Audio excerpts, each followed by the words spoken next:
இது ரெண்டத்துல எது பெஸ்ட்டுன்னு பார்க்கலாம் வாங்க. லாஸ்ட் டைம் போட்ட மாதிரி இது ஒரு சேலஞ்ச் வீடியோங்க. இது யூஸ் இல்லையான்னு பார்க்கலாம். நான் இதை புதுசாக வாங்கியிருந்தேங்க. இப்போ இதை அன்பாக்சிங் பண்ணலாம். இதில் பார்த்தீங்கன்னா 2 ஸ்பாஞ்ச் கொடுத்துருக்காங்க. இப்போ அதை நம்ம ஃபிக்ஸ் பண்ணிக்கலாம். இந்த மாதிரி இழுத்தா தண்ணி புழிஞ்சிரும் போல இருக்குங்க. சரி, இதை நம்ம இப்போ யூஸ் பண்ணி பார்க்கலாம். நீங்களே பாருங்க, தண்ணி நல்லா தான் அப்சர்வ் ஆகுது. ஆனால் இங்கே பார்த்தீங்கன்னா இந்த மாஃப் வந்து முழுமையாக தரையில் பட மாட்டேங்குதுங்க. இதனால் ஒரே இடத்துல நிறையா வாட்டி போடுற மாதிரி இருக்குங்க.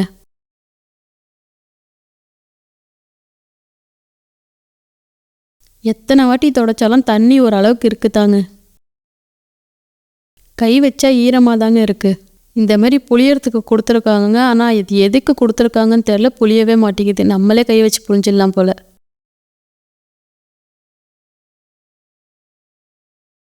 இந்த ஸ்பாஞ்ச் நான் வீட்டில் ரெகுலராக தாங்க யூஸ் பண்ணிகிட்ருக்கேன். இது எப்படி யூஸ் ஆகுதுன்னு பாருங்கள். இது தண்ணி நல்லாவே அப்சர்வ் ஆகுதுங்க. உங்களுக்கு பார்த்தீங்கனாலே தெரியும். இந்த ஸ்பாஞ்ச் பார்த்தீங்கன்னா நான் மீஷோவில் தாங்க வாங்கினேன். ஒரு 2 ஸ்பாஞ்ச் 150க்கு வாங்கினேன். அதையே அந்த மாப் பார்த்தீங்கன்னா அமேசானில் 300க்கு வாங்கியிருந்தேன். எனக்கு இது ரெண்டத்தில் எது பெஸ்ட்டு, அது மட்டும் இல்லாமல் வேல்யூ ஃபார் மணின்னு தோணுச்சுன்னா ஸ்பாஞ்ச் தாங்க. ஏன்னு கேட்டிங்கன்னா இந்த ஸ்பாஞ்ச் வந்து நல்லாவே அப்சர்வ் பண்ணுதுங்க. இந்த மாப் வந்து கம்மியாக அப்சர்வ் பண்ணுதுங்க.